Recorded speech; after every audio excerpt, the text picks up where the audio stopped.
మరి కట్టకుండా ఊకుందామా? ఏం చెప్పిండు రేవంత్ రెడ్డి వెంకటరెడ్డి? ఒకసారి పెట్టవా. రేవంత్ రెడ్డి ఏం చెప్పిండు, వెంకటరెడ్డి గారు ఏం చెప్పిండ్రు ఒకసారి మీ చెవులతో మీరే చూడండి. ఎంత బాగా చెప్పిండ్రు బిల్లు కట్టొద్దని. అది పెడతావా తమ్మి? మా అక్కలకు కరెంటు బిల్లు నుంచి విముక్తి కలిగేందుకే వచ్చే నెల బిల్లు కట్టక 200 యూనిట్లు ఉచితంగా మీ ఇంటి బిల్లు, మీ ఇంటి కరెంటు బిల్లు సోనియా కట్టం 200 యూనిట్ల వరకు వచ్చే నెల ఎవరు పేదలు మీ బస్తీలలో కరెంటు బిల్లు కట్టాల్సిన పని లేదు. ప్రతి పేదవాడి ఇంటికి ప్రతి నెల 200 యూనిట్లు ఉచితంగా కరెంటు మీకు ఇచ్చేటట్టు వచ్చే నెల మా అక్కలకు మా పెద్దమ్మలు అందరికీ నేను చెప్తున్నా, వచ్చే నెల నుంచి ఇంటి కరెంటు బిల్లు కట్టాల్సిన పని లేదు.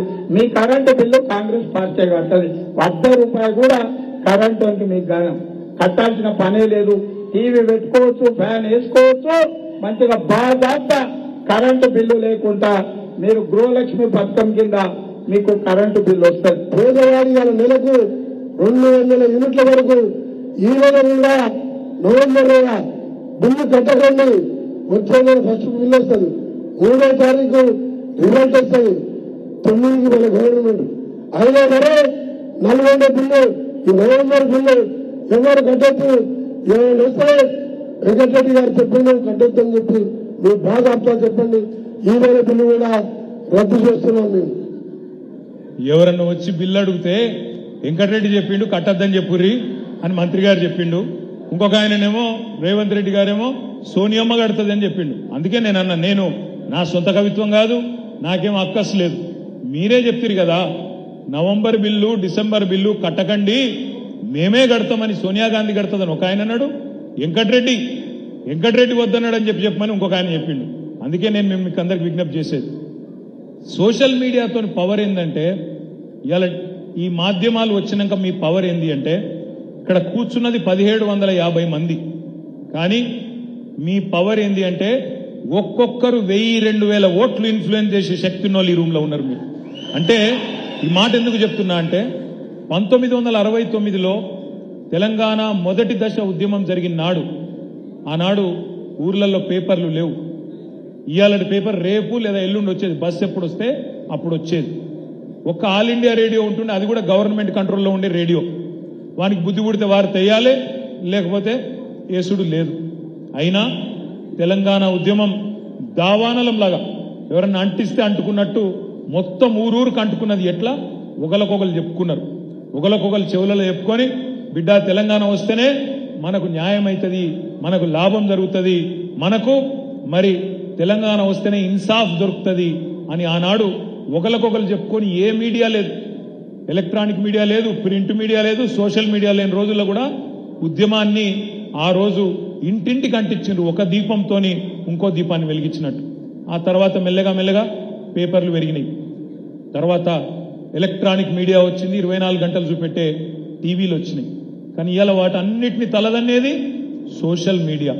ఇంతకుముందు వినోదన్న చెప్పిండు, ఆ 5 అస్త్రాలు యూట్యూబ్, ఇన్స్టాగ్రామ్, ట్విట్టర్, వాట్సాప్, అదేవిధంగా ఫేస్బుక్, ఈ 5 అస్త్రాలతోనే వీటిని పదునుగా వాడి ఉన్నది లేనట్టు లేనిది ఉన్నట్టు చేసి, పెద్దలు చెప్తారు నిజం కడప దాటే లోపల అబద్ధం ఊరంతా తిరిగి వస్తుందని చెప్తారు. ఒక్క అబద్ధాన్ని 100 సార్లు చెప్తే నిజమైతుంది అంటారు. ఒక్క అబద్ధం 100 అబద్ధాలు చెప్పైనా లగ్గం చేయాలి అంటారు. గదవన్నీ నమ్ముకొనే మోడీ గారు ప్రధానమంత్రి అయిండు, రేవంత్ రెడ్డి గారు ముఖ్యమంత్రి అయిండు. ఎట్లనా మీరు చూడండి వాళ్ళ హామీలు, వాళ్ళ మాటలు. నిజంగా చెప్పాలంటే పాపం కాంగ్రెస్ వాళ్ళు కూడా కలలు కూడా అనుకోలే. అందుకే వాళ్ళ అధికారంలోకి వస్తాము, ఇవన్నీ నిలబెట్టుకోవాల్సి వస్తుంది అని వాళ్ళు కూడా అనుకోలే.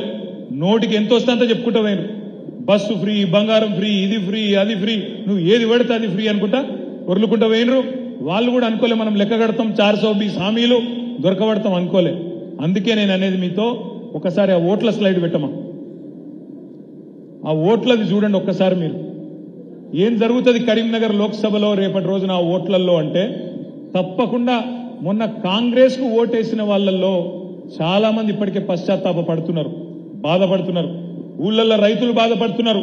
ఇదేమిరా నాయన, కేసీఆర్ ఉన్నప్పుడు వారం రోజులలో 10 రోజులలో రైతు బంధు వస్తుండే, ఇదేం గుంపు మేస్త్రి పాలనరా నాయన, ఇప్పటివరకు రైతు బంధు దిక్కులేదు.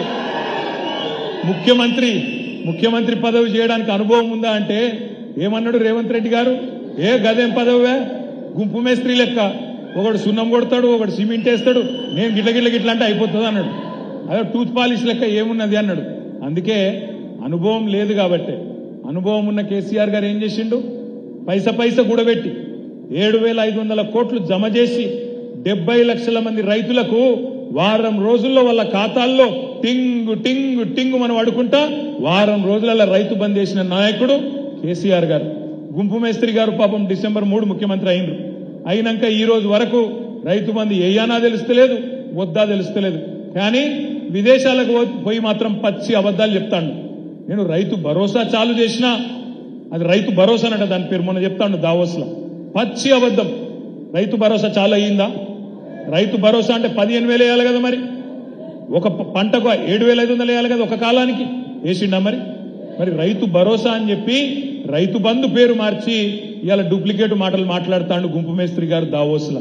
నేను ఒకటే మాట మీ అందరికి విజ్ఞప్తి చేసేది, ఇట్లా ఒకసారి కాదు, మీరు సోషల్ మీడియాలో మీరు గట్టిగుంటే రోజుకు 10 సార్లు దొరుకుతారు. వాళ్ళు రోజుకు 10 సార్లు దొరుకుతారు. నిన్న కోమటిరెడ్డి వెంకటరెడ్డి గారు మాట్లాడింది, మీరు చూసే ఉంటారు. రైతు బంధు పడలేదు అని ఎవడన్నంటే చెప్పు తీసి కొడతా అంటుండు. రైతు బంధు పడలేదు అని ఎవరన్నంటే చెప్పు తీసి కొడతా. ఇది మన గౌరవ మంత్రివర్యులు కోమటిరెడ్డి వెంకటరెడ్డి గారి మాట. ఒకసారి పెట్టవా అన్నవారు మీరు చెప్పుతూ ఉండండి. ఇవాళ రైతు బంధు ఎత్తలేడు రేవంత్ రెడ్డి. ఇవాళ రేవంత్ రెడ్డి గారు ఏమంటే చెప్పు తీసుకొని కొడితే ఇంకెవడన్నా మళ్ళా మాట్లాడండి. ఆయననేమో కాంగ్రెస్ మంత్రి, ఈయననేమో కాంగ్రెస్ ప్రచార కమిటీ అధ్యక్షుడు మల్లన్న. ఇద్దరు కూడా ఏమంటారు? చెప్పు తీసి కొడతాము రైతు బంధు పడలేదంటే అంటుంది. ఇవాళ నేను రాష్ట్రంలో ఉన్న 70 లక్షల మంది రైతులను అడుగుతున్నా, ఎవరెవరికైతే రైతు బంధు పడలేదో వాళ్ళని ఆలోచించమని అడుగుతున్నా. వీళ్ళని ఏ చెప్పుతోని కొట్టాలి రైతు బంధు ఏ వాళ్ళని ఆలోచించమని అడుగుతున్నా. చెప్పుతోని కొడతారా, ఓటుతోని కొడతారా, మీ ఇష్టం. చెప్పుతోని కొడతారా, ఓటుతోని కొడతారా, ఈ ప్రభుత్వాన్ని మీ ఇష్టం. కేసీఆర్ ఉన్నప్పుడు వారం రోజులు వేసిండెట్లా, వీళ్ళకు 2-3 నెలలైనా ఎందుకు వేయలేదు ఆలోచించమని చెప్పి నేను కోరుతున్నా. రైతులు ఆల్రెడీ మంట మీద ఉన్నారు. క్వింటాల్కి 500 బోనస్ అన్నాడు, ఇచ్చిండా? రేపు ఇస్తాడా ఏప్రిల్లో? ఇయ్యకపోతే రైతులు ఊకుంటారా? సీరిసింత గట్టరు.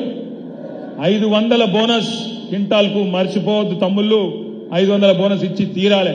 ఇయ్యకపోతే వాళ్ళ తరఫున మనమే గర్జించాలి, మనమే యాద్ చేయాలి. 2 లక్షల రుణమాఫీ అన్నాడు డిసెంబర్ 9 నాడు, సోనియమ్మ జన్మదినం. 2 లక్షల రుణమాఫీ. రైతులు మీరు పోయి ఉరికి తెచ్చుకోండి. ఇప్పటిదాకా తీసుకోని వాళ్ళు ఉంటే డిసెంబర్ 8 దాకా ఓన్రి పోయి తెచ్చుకోండి, నేను సంతకం పెడతా అన్నాడు.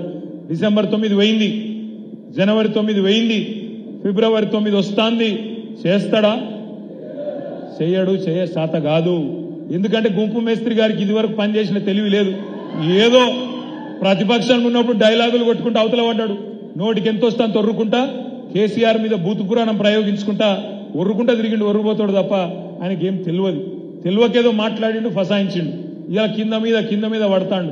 అందుకే నేను అంటున్నా, 2 లక్షల రుణమాఫీ చెయ్యనందుకు, రైతు భరోసా చాలు చేయనందుకు, రైతు భరోసా చాలు చేయకపోగా ఉన్న రైతు బంధు వేయనందుకు తెలంగాణ రైతన్నలు రైతు బంధు అడిగి